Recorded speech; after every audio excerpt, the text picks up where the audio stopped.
Virginia Montiel, and I'm the Youth and Outreach Program Coordinator here at the Morikami Museum in Japanese Gardens. Today, we're going to be making a Kumihimo friendship bracelet, just like this. Now, Kumihimo is a traditional braiding technique of Japan that actually started a very long time ago, but they still use it to this day. They used to use it to make cords to connect the pieces of samurai armor together, and today they actually use it to make sashes for traditional Japanese clothing like kimono. Now, we're not going to be making samurai armor or kimono sashes. Instead, like I said, we're going to be making bracelets. Now, you need a couple of things. First, you need a paper plate. You can also use cardboard, but I think paper plate is easier to use.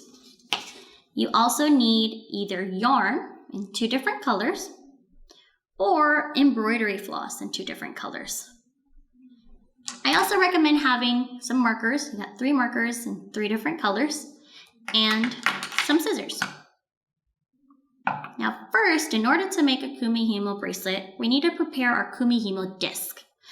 And for that, we're using our paper plate. Now first, we're going to use our markers.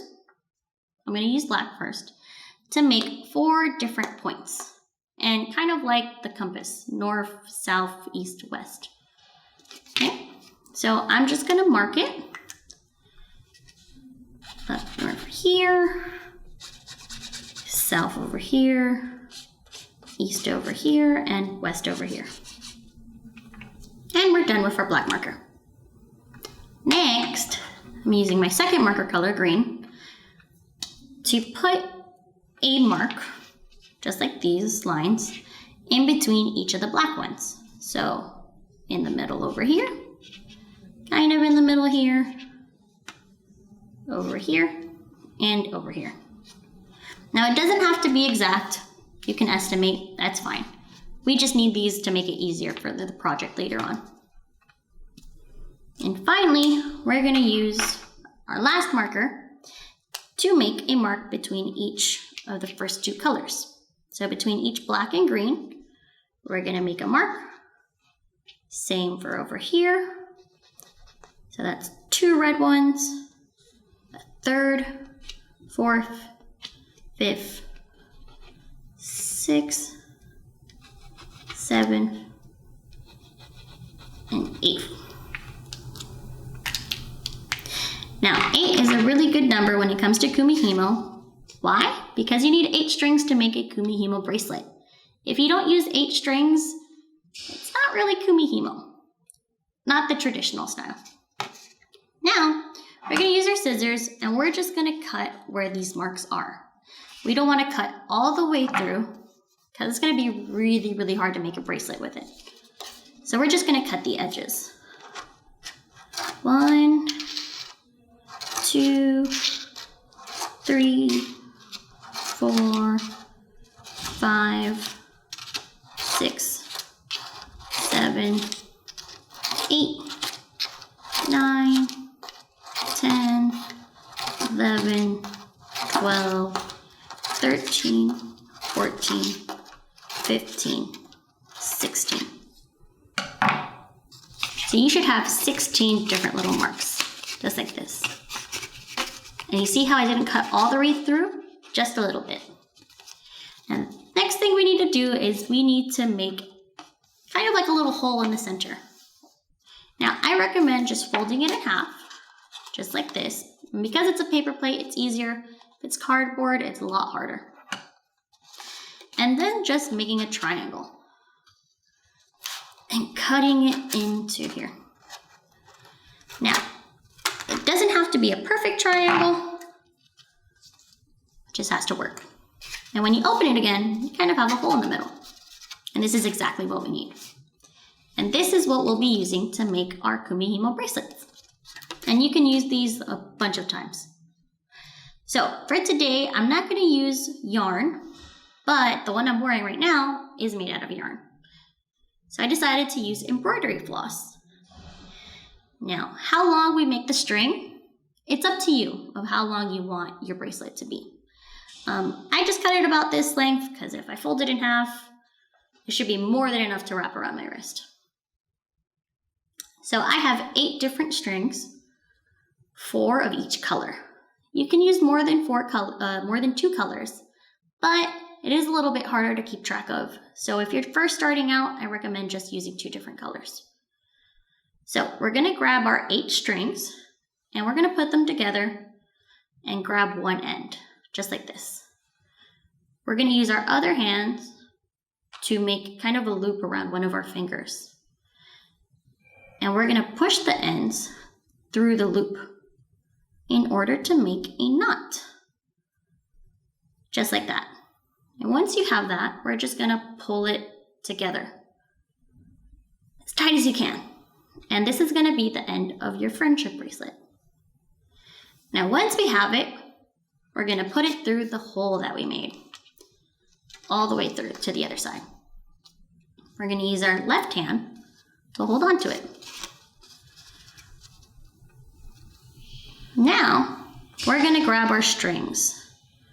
So we're going to use blue and kind of a yellow here.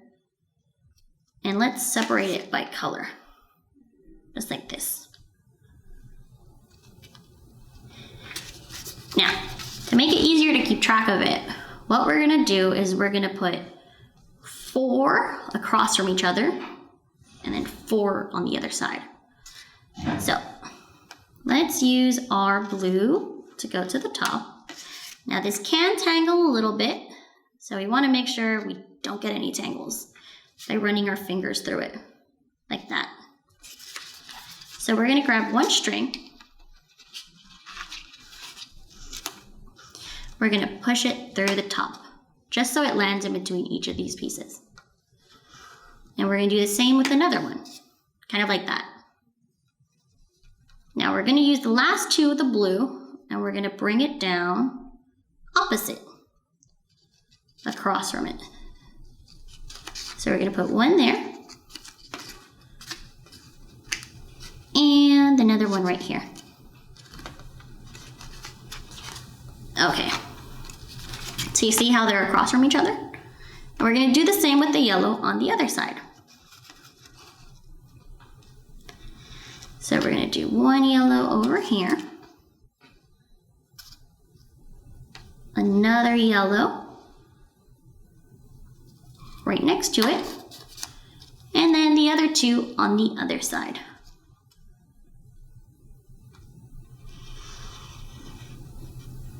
Remember, we gotta separate the pieces.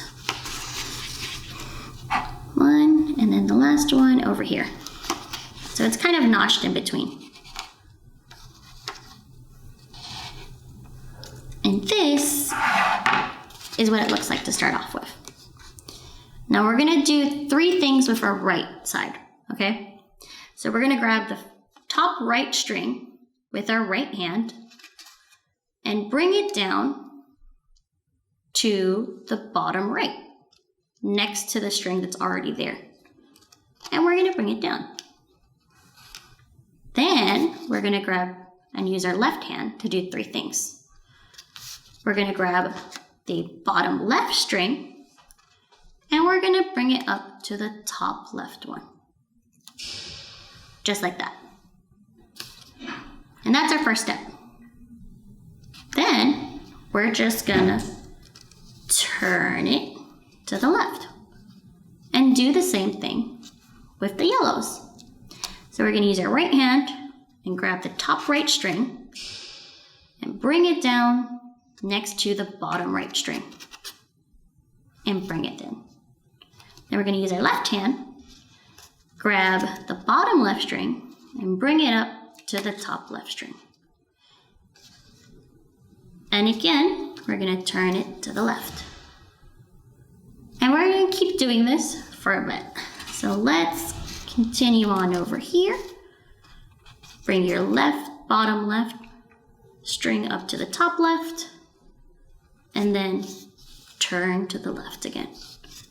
And again, grab your right hand with the top right, bring it down next to the bottom right, then grab your left hand and do the same thing with the bottom left and bring it up to the top left.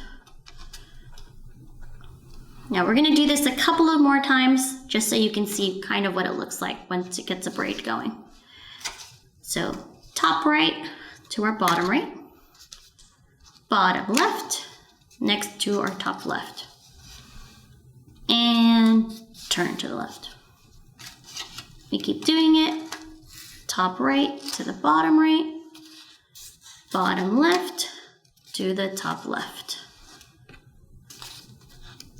Now you can kind of see a little bit the braid that's happening in the back, but you still need a lot of more times to do it.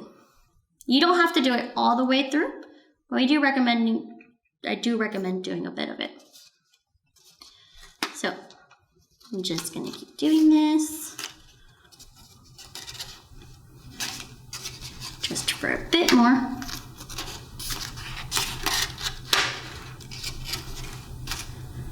And keep it going. Now if you look at the disc right now, some of these things don't really look like this, right? And why is that? That's because you want to make sure to hold on to your Kumihimo, the knot end, close to the Kumihimo disc. That way you're stretching it tight.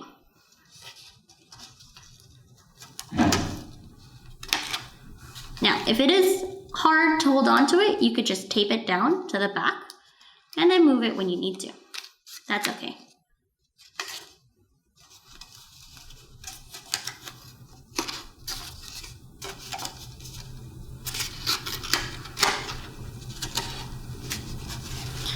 Let's keep going. Top right to the bottom right, bottom left to the top left. Turn, then do it again. Just like that.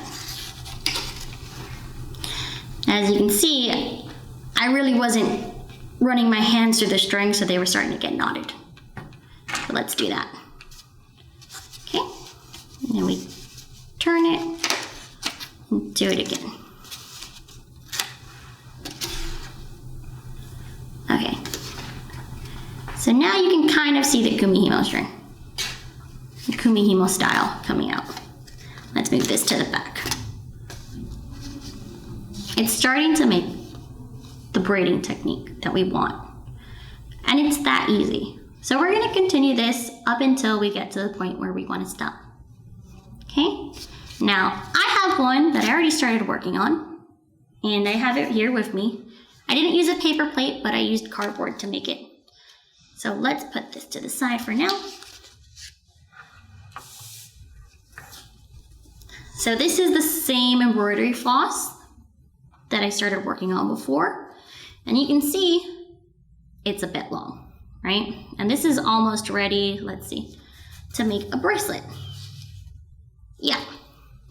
So once you get to the point where you think you're done, you're just gonna leave it how it is, grab it from this side, and take all the strings off from the little notches that you have. Okay?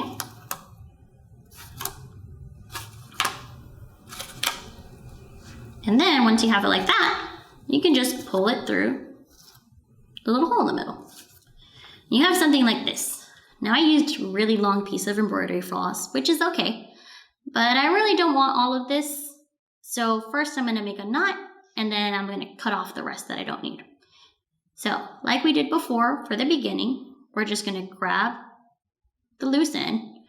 We're gonna wrap it around our finger, just like this, and we're gonna push the loose ends through the loop,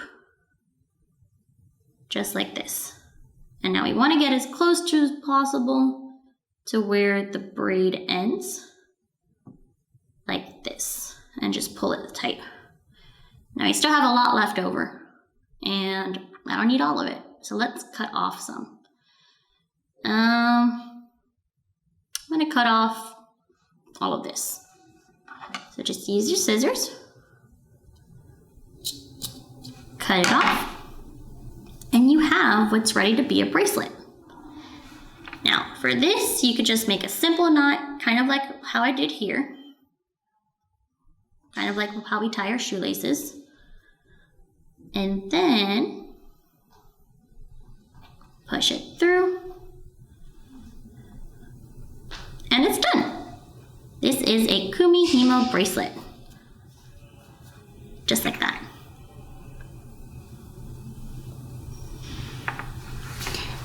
And that's all for today. If you want to show us your Kumihimo creations, feel free to tag us on social media at Morikami Museum. Yes. Thank you so much for joining us today. I hope you enjoy. Bye. Sayonara.